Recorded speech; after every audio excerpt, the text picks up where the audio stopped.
On the other hand PTI के इमरान खान साहब के और टॉप बाकी जो फिगर्स हैं पुरानी हुकूमत के, तो उनके अगेंस्ट भी एक पर्चा कट गया फैसलाबाद में इसी वजह से।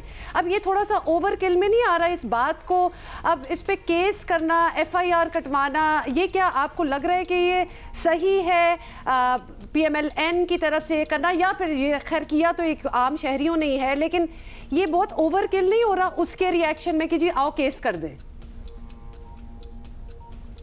देखिए, मेरा ख्याल है कि इसमें एक और पहलू जो है उसको भी आप सामने रखें। अभी कल शाम को कुछ उलमा इकराम थे, उनकी मेरी अफ्तार पे मेरी उनके साथ बातचीत हुई और बिल्कुल गैर सियासी उलमा इकराम है, वो बड़े जय्यद उलमा इकराम है। अफ्तार से पहले भी और फिर जब हम अफ्तार कर रहे थे और फिर उसके बाद जब हमने मगरिब की नमाज पढ़ ली, हम चाय पी रहे, वो एक ही मौजू था, उसी पे वो बात किए जा रहे हैं।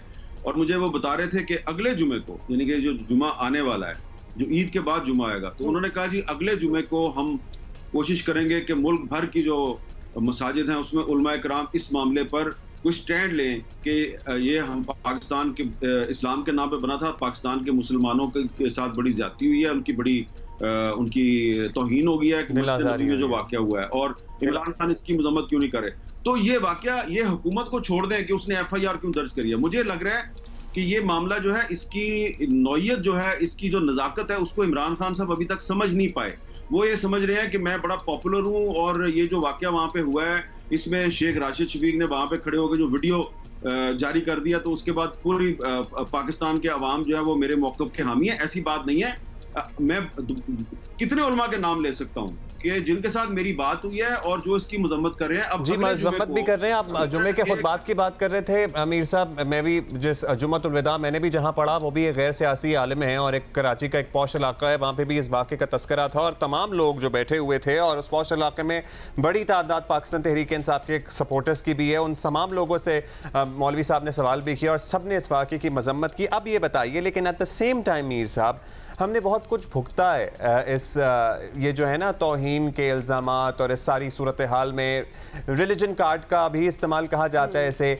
वुडंट इट बी बेटर कि नई हुकूमत जो है सऊदी अरब वालों को कार्रवाई करने देती? वहाँ पे भी तो कार्रवाई हो ही रही है ना इत्तलात के मुताबिक, और यहाँ पर इस किस्म के मुकदमात और ये तौहीन के इल्ज़ामात ना लगते, क्योंकि पहले ही माहौल आपको पता है कितना कशीदा है। देखिए, मैं अब इस बहस में पढ़ना नहीं चाहता ना।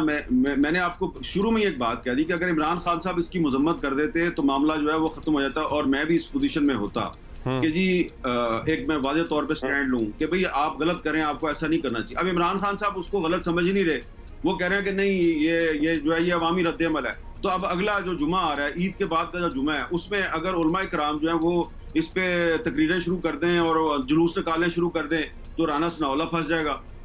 तो ठीक है, अगर इमरान खान साहब जो है वो नहीं समझ रहे, तो हम तो कह रहे हैं कि ये ऐसा नहीं होना चाहिए, हुकूमत को भी ऐसा नहीं करना चाहिए। लेकिन उससे पहले ये जो लोग थे, ये थे तो इमरान खान के सपोर्टर थे ना। अब साहबजादा जहांगीर साहब जो है, उन्होंने एक वीडियो रिकॉर्ड करवा के और उन्होंने मुझे भी भेजी। अनिल मुसर्रफ साहब मुझे कुछ 6 पैगामात भेज चुके हैं कि भाई मैं इसमें मुलव्वस नहीं हूँ। मैंने उनको कहा कि ये जो आपने मुझे वीडियो भेजी है साहबजादा जहांगीर की, इसमें वो मजम्मत क्यों नहीं कर रहा है इस वाक़े की? उन्होंने कोई जवाब नहीं दिया। फिर भी मैंने वो वीडियो उनकी पोस्ट कर दी। मैंने कहा ये आपका राइट है कि आपको पॉइंट ऑफ व्यू आना चाहिए, मैंने उसको पोस्ट कर दिया।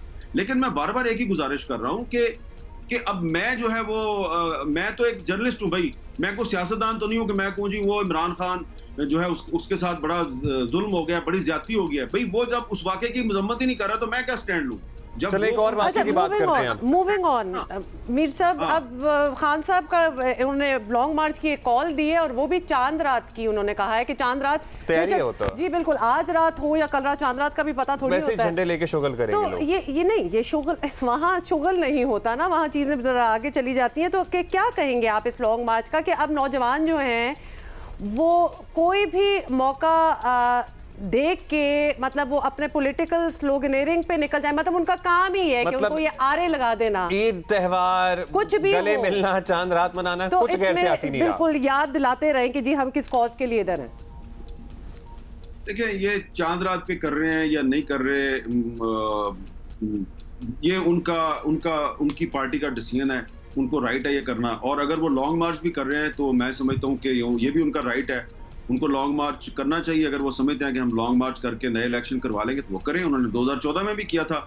लेकिन मेरी गुजारिश ये है एक आम पाकिस्तानी शहरी की हैसियत से कि जब इमरान खान साहब वजीर आजम थे तो जब भी ऑपोजिशन ने कोई लॉन्ग मार्च किया तो वो इस्लामाबाद शहर जो है ना उसकी हर सड़क पे कंटेनर खड़े हो जाते। अब शहबाज शरीफ साहब वजीर आजम हैं और इमरान खान साहब जो हैं उन्होंने जब पिछले हफ्ते इलेक्शन कमीशन ऑफ पाकिस्तान के दफ्तरों के सामने मुजाहरे का ऐलान किया तो फिर वही काम हुआ। सारे जो इस्लामाबाद के अहम इलाके हैं वो उनकी सड़कों पर कंटेनर खड़े हो गए। तो ये इमरान खान हो या शहबाज शरीफ हो, ये जब हुकूमत में होते हैं तो ये कुछ और बातें करते हैं, जब ये ऑपोजिशन में आते हैं ये कोई और बातें करते हैं। अब आज इमरान खान साहब ने प्रेस कॉन्फ्रेंस किया है, ठीक है। प्रेस कॉन्फ्रेंस में वो ऐसा लग रहा है कि अभी भी वो हुकूमत में है। और मैं आपको बताऊं कि आप ये तो सवाल उठा रहे हैं कि जनाब इमरान खान और उनके साथियों के खिलाफ मुकदमा दर्ज हो गया। मैं आपको बता रहा हूँ कि ये इमरान खान को मशवरा दिया गया है कि जिस तरह आपके खिलाफ मुकदमा दर्ज होगा ना फैसलाबाद में, तो आप शहबाज शरीफ और बिलावल और हमजा शहबाज इन सब के खिलाफ आप पेशावर में एक गैर मुल्की साजिश में मुलव्वस होने के इल्जाम में इनके खिलाफ गद्दारी का मुकदमा दर्ज करवा दें। और ये मशवरा उनको मुल्क के एक सीनियर सहाफी ने दिया है जो कि अपने आप को तजियाकार भी कहते हैं। तो ठीक है, अब उनके एडवाइजर दोनों के इस तरह के हैं। जी बिल्कुल, इस तरह की सोशल मीडिया पे बातें भी चल रही हैं। प्रेस कॉन्फ्रेंस की आपने बात करी दी है मीर साहब, फराह गोगी साहिबा के हस्बैंड तो प्रॉब्ली इतना डिफेंड नहीं कर पाए उनको शाहजेब के शो में, और उन्होंने नहीं बताया कि वो कोई प्रॉपर्टी टाइकून है या प्रॉपर्टी का काम करती हैं नहीं करती हैं। लेकिन इमरान खान साहब ने, जिनको फवाद चौधरी कहते थे कौन फराह गोगी, इमरान खान साहब ने कहा वो तो बेचारी प्रॉपर्टी का काम करती है। साहब एक दफा दोबारा सुनाना चाहते हैं कि इस हवाले से खान साहब ने क्या कहा। आपसे पूछना चाहता हूं कि ये जो आपने फराह खान के ऊपर केस डाला है, ये किसी को भी पहले दिखाएं कि कोई केस बन सकता है। पहले तो क्या जी उसकी जो wealth beyond known source of income है, ये सिर्फ पब्लिक ऑफिस होल्डर्स के ऊपर अप्लाई करती है। वो कौन सी कोई एमएनए या पब्लिक ऑफिस होल्डर थी, वो तो एक रियल एस्टेट पे काम करती है 20 साल से। ये सीधी इंतकामी कार्रवाई ली जा रही है। वो पब्लिक ऑफिस होल्डर नहीं है लेकिन वो ट्रस्टी है इनकी अल-कादिर यूनिवर्सिटी की, और वो इनको पहले ये पहचानने से इनकारी थे, अब कह रहे हैं जी इनका कारोबार चमक गया इनके। नहीं, और रियल एस्टेट का जिक्र हमने पहले एक्चुअली ऑब्वियसली स्पेकुलेशन तो थी, लेकिन उनके हस्बैंड ने भी शाहजेब खानजादा के शो में इस तरह कैटेगोरिकली नहीं कहा जिस तरह एक्सप्लेन किया खान साहब ने। अच्छा देखें, बात यह है कि ये जो प्रेस कॉन्फ्रेंस किया ना इमरान खान साहब ने, आपको पता है इस प्रेस कॉन्फ्रेंस में सिर्फ एक चैनल के एक रिपोर्टर को सामने बैठने की इजाजत थी। बाकी सब बाहर खड़े थे। अनोखी प्रेस कॉन्फ्रेंस थी जिसमें सिर्फ एक रिपोर्टर को सामने बैठाने की इजाजत थी ताकि कोई दूसरा सवाल ही ना कर सके। तो आप कहते हैं कि पाकिस्तान में आज़ादी साबित होनी चाहिए और सहाफ़ी भी आपकी मर्जी के आपके सामने बैठे और कोई सवाल नहीं कर सका। अब ये जो सवाल आप मुझे कर रहे हैं ना, ये सवाल दरअसल इनसे किया जाना चाहिए था कि खान साहब चले ठीक है, फराह गोगी जो है उसके खिलाफ एक गलत मुकदमा दर्ज हो गया, जो आपने राना सनाउल्लाह के खिलाफ मुकदमा दर्ज करवाया, जो आपने हनीफ अब्बासी के खिलाफ मुकदमा दर्ज करवाया, जो आपने एहसन इकबाल को अंदर किया, बार बार शाहिद हकान अब्बासी को अंदर किया, ख्वाजा आसिफ को अंदर किया, खुर्शीद शाह को अंदर किया, शहबाज शरीफ को 2 दफा अंदर कर दिया, हमजा शहबाज को अंदर कर दिया। इतनी लंबी लिस्ट है। क्या वो ठीक था? आप 3.5 साल आप हुकूमत में रहे, क्या एक भी मुकदमा आप इन पे साबित कर सके? तो ये वो सवाल है जिनका वो जवाब नहीं दे सके, और इसलिए वो क्योंकि जवाब नहीं दे सकते तो वो किसी अपने जर्नलिस्ट को सामने नहीं बैठने देते, सिर्फ अपनी मर्जी का जर्नलिस्ट सामने बैठाते हैं। तो अगर फराह गोगी साहबा के साथ ज्यादती हो रही है तो नहीं होनी चाहिए, इंतकामी कार्रवाई हो रही है तो नहीं होनी चाहिए। मैंने तो पहले भी कहा था आपको कि ये जो नैब ने इंक्वायरी किया है, ये मुझे इससे कोई उम्मीद नहीं है, क्योंकि नैब का कोई ट्रैक रिकॉर्ड अच्छा तो नहीं है। नैब तो के बारे में तो सुप्रीम कोर्ट ऑफ पाकिस्तान की एक जजमेंट में कहा गया कि ये पॉलिटिकल इंजीनियरिंग का एक इदारा है। तो मैं तो जो नैब की जो इंक्वायरी है मैं तो उसको सीरियसली लेता ही नहीं। हाँ, कोई और इदारा अगर इंक्वायरी कर रहा है और कुछ इदारों ने इंक्वायरी की भी है और कुछ इदारों की फाइंडिंग्स का मुझे पता भी है, वो आए ना सामने, वो क्यों नहीं आ रहे? तो अगर वो आएंगे या शहबाज शरीफ साहब को नई किसी इदारे से इंक्वायरी करवाएं तो FIA को प्रॉब्लम इस मामले को टेकअप करना चाहिए जी।